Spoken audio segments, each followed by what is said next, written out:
अब बताइए, जब हनुमान जी के जैसा कोई दूसरा बड़भागी नहीं है तो हनुमान जी के चरण क्यों ना पकड़े हम? हैं? किसके चरण पकड़े?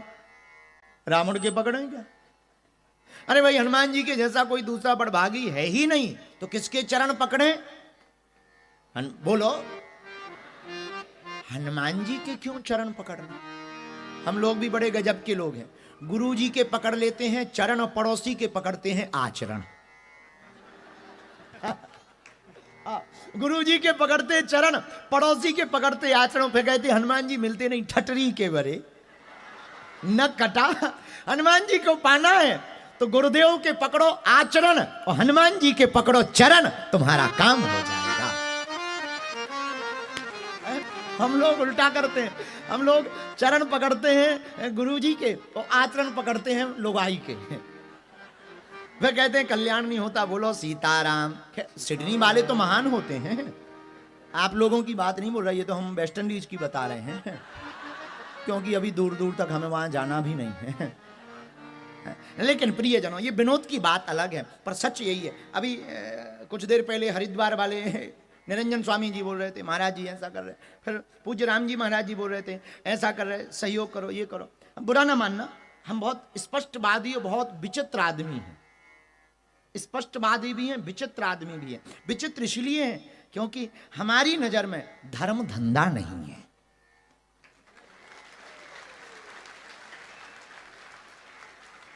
इसीलिए बागेश्वर धाम पर बहुत लोग आते। हाँ, वो विषय अलग है कि हम सबका सम्मान करते हैं, लेकिन हमने अपने बागेश्वर धाम पर एक भी कुर्सी सोफा नहीं डाला, क्योंकि कोई वीआईपी हमारी नजर में है ही नहीं। और ये बात हमने कोई नई शुरू नहीं की, पाश्चात्य देशों में यही प्रथा है। ऑस्ट्रेलिया की नियमावली क्या है? प्रधानमंत्री भी लाइन में लगकर जाएगा। तो हमारे भारत में क्यों नहीं ऐसा होना चाहिए? सब समान, सब समान है तो सब लाइन से चलते हैं। और हमारे यहां कुछ महान और कुछ असमान, सब बीच के बीच घुस जाते हैं। बुरा ना मानना, भारत की महिमा के गाने के लिए ही हम आए हैं, लेकिन सच ये है अभी भी हमारे भारत के और अन्य भारत के साथ साथ भारत में रहने वाले विदेशी मंदिरों में भी अति वीवीआईपी कल्चर बड़ा खतरनाक है। बुरा ना मानिएगा, वीआईपी कल्चर, भगवान के सामने कौन वीआईपी हुआ? इन्हीं के सामने वीआईपी हो गए तो अब जनरल कौन बचा? नॉर्मल कौन बचा? भगवान के ही सामने वीआईपी अगर हो गए तो नॉर्मल कौन बचा? अरे भगवान के सामने प्रभु जिसे देख दें वो वीआईपी है। पर राम जी बचाएं, बड़ी विचित्र स्थिति है। भारत की भी यही स्थिति है और यहां की भी यही स्थिति है। बुरा ना मानो, हम लोग, आप लोग बड़भागी हो। क्यों? हमने विस्ब्रेन की कथा में सूत्र दिया था, फिर से हम कहते हैं, मेरे पागलों, जनता जिस सांसद को चुनती है वो संसद में बैठता है, भगवान जिसको चुनता है वो कथा में बैठता है। ये प्रभु की कृपा है। तुम कथा में बैठी, ये प्रभु की कृपा, तुम्हारी कृपा नहीं है। तो तुम सोचो, हाँ गुरु जी हमने तो टाइम निकाला ठटरी के बारे, तुमने क्या खाक टाइम निकाला? हमने टाइम निकाला। एक आदमी हमें दिन में मिला यहीं पर, और सिडनी वाले तो महान ही हैं, ऊंचे ही होते हैं, ऊंचे ऊंचे। एक आदमी मिला, गुरुजी हम तो 2 दिन से आपके लिए ही टाइम निकाले हैं। हमने कहा ठटरी के बारे न कटा। बोले ऐसा क्यों बोल रहे हैं? हम कहा तुम टाइम 2 दिन से निकाले कि हम थैंक यू हम तुमको बोले कि तुम हमको थैंक यू बोलो? हैं? हद हो गई यार। आदमी देखो कितना गजब का है, मतलब हम फ्री नजर आ रहे हैं, जैसे हमारे तो बाल बच्चे ना हो गए तो हम अपनी लुगाई को घुमाने आए हों। क्या गजब के आदमी, धन्य है सिडनी वालों। अब वो अगर यहीं बैठा भी हो तो I am very very not sorry. हाँ, क्योंकि ये गुनाह थोड़ी है, रियलिटी है। लोग हमसे कहते हैं कि आप बहुत मुंह पर बोल देते हो। अब हम ही सत्य ना बोलें तो सत्य बोलेगा कौन? सत्य बोलेगा कौन? इसलिए मेरे पागलों, ये हमारी कृपा नहीं है कि हमने टाइम निकाला, ये प्रभु की कृपा है कि उसने हमें पात्र समझा और उसने हमें इस लायक बनाया। कर्जदार रहूंगा उम्र भर सदा उसका, जिसने हम पर कृपा। इसलिए मेरे पागलों, तुम बड़भागी हो। हनुमान जी भी बड़भागी, बड़भागी अंगद हनुमान, बड़भागी हो, तुम्हें प्रभु की कथा मिली। बुरा ना मानना सिडनी बालो, आज तुम्हारे पूर्वज भी ऊपर बैठे बैठे मुस्कुरा रहे होंगे। हमारे वंश में एक ऐसा पूत हुआ, एक ऐसी बेटी हुई जो भगवान की कथा सुनकर हमारा भी उद्धार करवा रही है। इस सौभाग्य है, सबको नहीं मिलता। अच्छा, सिडनी में जैसे यहां पर हजारों लोग रहते भारतीय, हाँ जी या ना जी, जोर से बोलो। हजार क्या लाख बोले, लाख में रहते होंगे, पर क्या सब बैठे?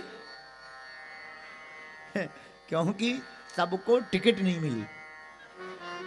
एक कारण तो ये भी है, टिकट पे बड़ी मारा मारी, पर दूसरा कारण भी है। पूछो क्या? भगवान ने सबको नहीं चुना। जिसको चुना है वो बैठा है, जिसको भगवान ने चुना। इसलिए मेरे पागलों, तुम भी हनुमान जी की चरण पकड़ो। किसके चरण पकड़ो? जोर से बोलो, हनुमान जी के चरण पकड़ो। एक बात और, बुरा ना मानना मेरे प्रियजनों, आपको निर्णय करना पड़ेगा, तुम अन्न के भक्त हो या अनन्न के भक्त हो। अन्न के भक्त हो या अनन्न के भक्त। आज की कथा का सूत्र, पहला सूत्र, हमको जिंदगी में अन्न का भक्त नहीं, अनन्न का भक्त होना चाहिए। अनन्न का मतलब जानते हो क्या होता है? अनन्न का मतलब अन्न ना, एक ही, केवल एक ही साधे सब सधे, सब साधे सब जान। एक हमने बहुत पहले तर्क दिया था, 20 किलो मेढक तोलना हो। मेढक जानते हो? मेढक जानते हो जो टर्र टर्र करता है, तो 20 किलो मेढक तोलना हो तो क्या करें? तुम अगर 20 किलो मेढक तोलने के लिए तराजू पर मेढक रखोगे तो कितने के पैर पकड़ोगे? एक ना एक उचट ही जाएगा। और 20 किलो अगर मेढक तोलना है तो एक काम करो, 20 किलो का एक मेढक खोजो, उसी के पैर पकड़ करके रखो, वजन भी हो जाएगा और उचकेगा भी नहीं।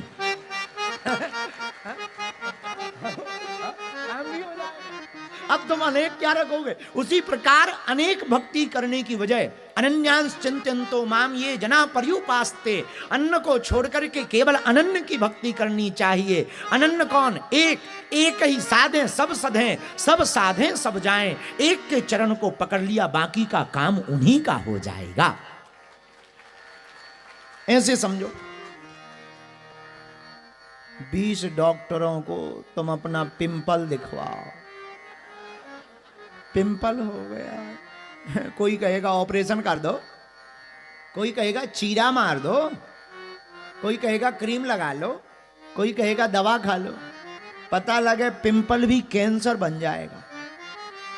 क्योंकि जब 20 ट्राई करेंगे तो कोई चाकू चलाएगा, कोई ब्लेड चलाएगा, कोई गोली, कोई इंजेक्शन, कोई ड्रिप चढ़ा देगा, कोई कह देगा गाल ही साफ कर दो।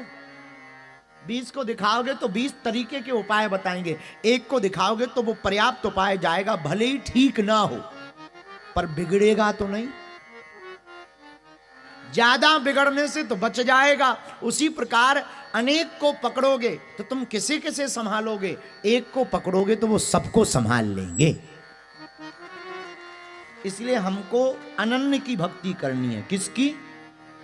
और वृंदावन में तो एक और कहावत है, सब विद्वान बैठे हैं, इनको बता देना चाहिए। महाराज, वृंदावन में एक महात्मा जा रहे थे, रास्ते में सीता राधे कृष्णा राधे कृष्णा राधे कृष्णा राधे कृष्णा। एक आदमी बैठा था, गांव का चरवाहा। पूछा, क्यों भक्ति करते हो? बोले हाँ करते हैं। किसकी? तो वो चरवाहा बोला, आप बताओ महाराज तुम किसकी करते? बोले हम तो अनन्य की भक्ति नहीं, एक की, अनन्य की भक्ति करते। अन्न की नहीं, अनन्य की भक्ति करते, केवल एक की भक्ति करते। वो गांव का आदमी था, बोला आप अनन्य की भक्ति करते, हम फनन्य की भक्ति करते। तो महात्मा मुस्कुराते बोले ये फनन्य क्या है? चरवाहा बोला ये अनन्य क्या है? तो महात्मा बोले केवल भगवान कृष्ण को हम जानते हैं, राम कृष्ण शिव शंकर इनको नहीं हम जानते हैं, केवल भगवान कृष्ण की भक्ति करते हैं, अन्य की नहीं करते हैं। बोले महाराज आप तो राम कृष्ण गणेश शंकर को जानते ही हो, हम तो जानते भी नहीं हैं, तो इसलिए हम फनन्य की भक्ति करते हैं।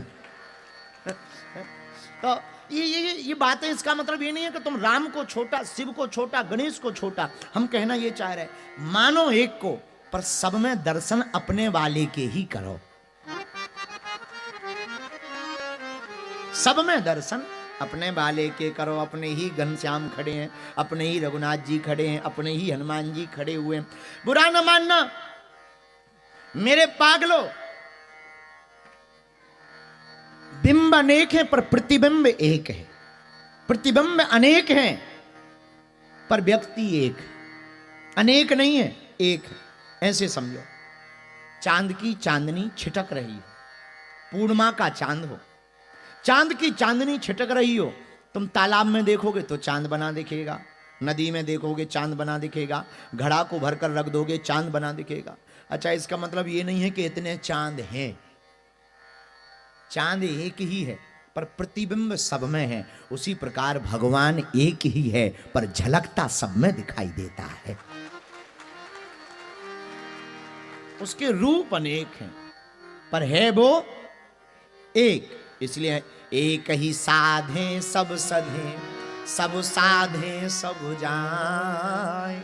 एक को साधो। अब आप पूछो गुरु जी हम किसकी भक्ति करें, हमें तो एक ही नजर आती, और देवता हनुमत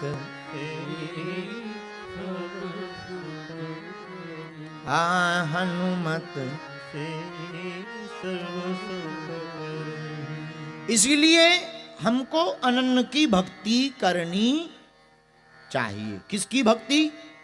अनन्य की। अनन्य का मतलब समझ गए? अनेक की नहीं, जोर से बोलो, अनेक की नहीं, एक की भक्ति करनी।